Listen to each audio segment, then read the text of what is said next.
Hey everybody, welcome back to my channel. So today I am going to discuss two important articles from the Hindu newspaper. So first article is about health seeking behavior. So first we will understand what this article is saying. So यह article National Statistical Office की recent survey पर based है. It shows that healthcare access in India is gradually improving. मतलब अब ज़्यादा लोग अपनी illness के लिए medical treatment seek कर रहे हैं, which reflects better awareness and at the same time health insurance coverage has also expanded. So लोगों को treatment afford करना easier हो गया है. And another important point is that कि आउट ऑफ स्टॉक एक्सपेंडिचर जो है वो इज़ रिलेटिवली लो हो गया है, specially in public health faculties में, which reduces the financial burden on people. मतलब ओवरऑल ये आर्टिकल इंडिकेट करता है कि इंडिया का health care system slowly strength हो रहा है and becoming more accessible and affordable for the population.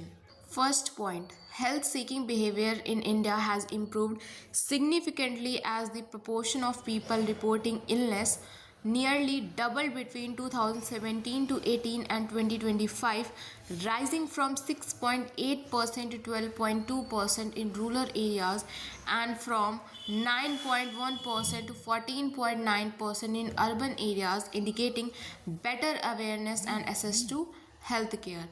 मतलब पहले लोग अपनी बीमारी रिपोर्ट ही नहीं करते थे या डॉक्टर के पास ही नहीं जाते थे, तो अब जो अवेयरनेस है वो काफ़ी ज़्यादा बढ़ी है. फ्रॉम 2017 टू 18 से 2025 तो रूरल एरिया में 6.8% से 12.2% और अर्बन में 9.1% से 14.9% हो गया है. इसका मतलब है कि लोग अब अपनी हेल्थ को इग्नोर नहीं कर रहे हैं और जल्द से जितनी जल्दी हो सके ट्रीटमेंट ले रहे हैं. Second point, government health insurance and financing coverage has expanded more than threefold during this period, reaching about 45.5% in rural area and 31.8% in urban area, reducing financial barrier to treatment.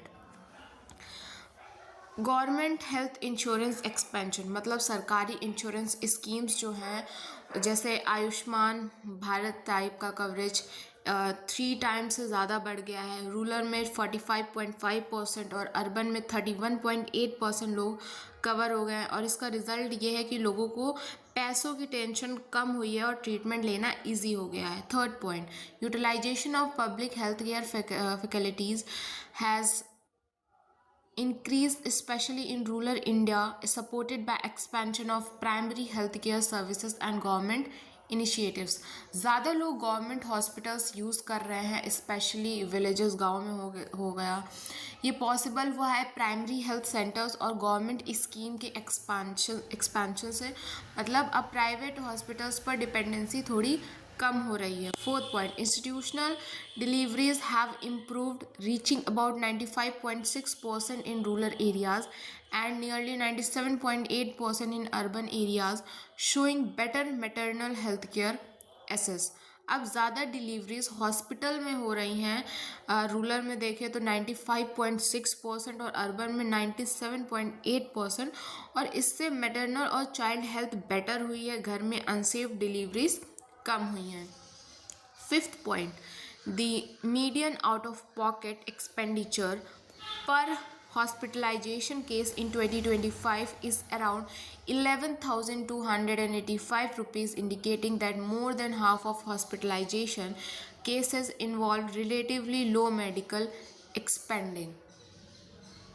Average खर्चा जो आता है वो 11,285 है पर hospitalisation case, लेकिन median का मतलब है कि आधे लोग इससे कम खर्च कर रहे हैं. मतलब ओवरऑल अफोर्डेबिलिटी इम्प्रूव हुई है. Six point, in public health facilities more than half of hospitalization case in occur only about 1,100 rupees, showing that high healthcare costs are limited to a small number of specialized treatment. Government hospitals में आधे से ज़्यादा cases में सिर्फ 1100 के आसपास ही खर्चा होता है. इसका मतलब कि बेसिक ट्रीटमेंट अफोर्डेबल है, सिर्फ कॉम्प्लेक्स स्पेशलाइज्ड ट्रीटमेंट ही महंगे होते हैं. Seventh point, for Outpatients, non-hospitalization care, the median OOPE, which is out of pocket expenditure in public facilities, is zero, meaning a large section of population can access essential healthcare service and free of cost. OPD, non hospitalisation, मतलब cases में public facilities में median खर्चा zero है, मतलब लोग free में doctor consult और basic treatment ले पा रहे हैं. And the eighth point is the diseases pattern in India is shifting with a decline in infectious diseases and a rising prevalence of non-communicable diseases such as diabetes and cardiovascular conditions, reflecting an epidemiological transition. Disease pattern shift, मतलब India में disease का pattern change हो रहा है. Infectious disease जैसे TB, malaria कम हो रहे हैं. नॉन कम्युनिकेबल डिजीज़ मतलब डायबिटीज़, हार्ट डिजीज़ बढ़ रहे हैं. मतलब लाइफस्टाइल डिजीज़ अब एक बड़ा चैलेंज बन रहा है. So next article is about digital vigilantism. So in this article as well we will understand what this article is about. So in today's digital age social media सिर्फ एक expression का platform नहीं रहा है बल्कि एक टूल बन गया है जस्टिस सीख करने का. जनरली डिजिटल विजिलेंटिज्म को ब्लेम किया जाता है for issue like public shaming and misinformation, but actually real problem social media ही नहीं है, सिर्फ प्रॉब्लम डीपर है जो कि इंस्टीट्यूशनल सिस्टम्स की फेलियर है. मतलब जब कोर्ट्स या लीगल प्रोसेस टाइमली और फेयर जस्टिस नहीं दे पाते तो लोगों को ट्रस्ट सिस्टम से हट जाता है ना.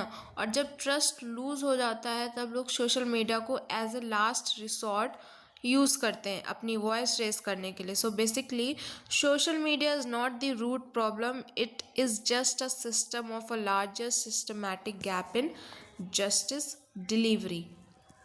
So first point is social media is increasingly being used to amplify harassment allegations, often because people feel that formal justice system are slow and ineffective. आजकल सोशल मीडिया का यूज़ एलिगेशन को amplify करने के लिए हो रहा है. लोग डायरेक्टली ऑनलाइन अपनी बात रख देते हैं क्योंकि उन्हें लगता है कि फॉर्मल जस्टिस सिस्टम स्लो और इनफेक्टिव है. मतलब कोर्ट प्रोसेस लंबा है इसलिए लोग इंस्टेंट अटेंशन के लिए सोशल मीडिया चूज़ करते हैं. Second point, the recent Delhi court case 2026 highlighted how unverified allegations shared online can lead to defamation and trial by social media, harming reputation before investigation. इस recent case ने highlight कि unverified allegation अगर online share हो जाए तो वो defamation और trial by social media create कर देते हैं. मतलब बिना प्रूफ के किसी की रेपुटेशन पहले ही डैमेज हो जाती है before proper investigation. Third point, platform like Twitter, Instagram, etc. create rapid amplification without verification, leading to misinformation, public shaming and reputational damage. ये प्लेटफॉर्म रैपिड एम्प्लीफिकेशन अलाउ करते हैं विदाउट वेरिफिकेशन और result ये निकलता है कि मिस इन्फॉर्मेशन स्प्रेड होती है, पब्लिक शेमिंग होती है और किसी की इमेज परमानेंटली डैमेज हो सकती है. Fourth point, the root issue is systematic failure of institutions, delayed justice, victim blaming and lack of trust push victims to seek attention online. Main problem social media नहीं बल्कि institution की failure है. Delayed justice होना, victim blaming, lack of trust, और इसी वजह से victims online attention सीख करते हैं क्योंकि उन्हें सिस्टम पर भरोसा नहीं होता. And the fifth point is social media act as crowdsource accountability mechanism, especially seen in movements like #MeToo, where exposure forces action when institutions fail. कभी कभी सोशल मीडिया पॉजिटिव रोल भी प्ले करता है, जैसे #MeToo मूवमेंट. यहाँ exposure के through action forces होता है जब इंस्टीट्यूशन फेल हो जाता है. Six point, how ever misuse occurs when unverified claims are shared, violating principles like presumptions of innocence and fair trial, something courts have recently warned against. Problem तब आती है जब फेक या अनवेरीफाइड क्लेम्स शेयर होते हैं। ये presumptions of innocence और fair trial जैसे लीगल प्रिंसिपल को वायलेट करता है और कोर्ट ने भी इसके अगेंस्ट वार्निंग दी है। 7th point, the term digital vigilantism itself is misleading because most online actions are not organised और force based movements but rather reactions to lack of institutional response. इसको विजिलेंटिज्म बोलना थोड़ा misleading है क्योंकि majority cases देखें तो organised या force based नहीं होती। ये मोस्टली रिएक्शंस होते हैं इंस्टीट्यूशनल फेलियर के against. And the last point is the real solution is strengthening legal and grievance system so victims do not need social media for justice, ensuring timely action, accountability and fairness for both victims and accused. Solution, social media को control करना नहीं बल्कि system को strong बनाना है। Legal system fast होना चाहिए, grievance redressal effective होना चाहिए, अकाउंटेबिलिटी और फेयरनेस इंश्योर होनी चाहिए, तभी विक्टिम्स को सोशल मीडिया पर डिपेंड नहीं रहना पड़ेगा।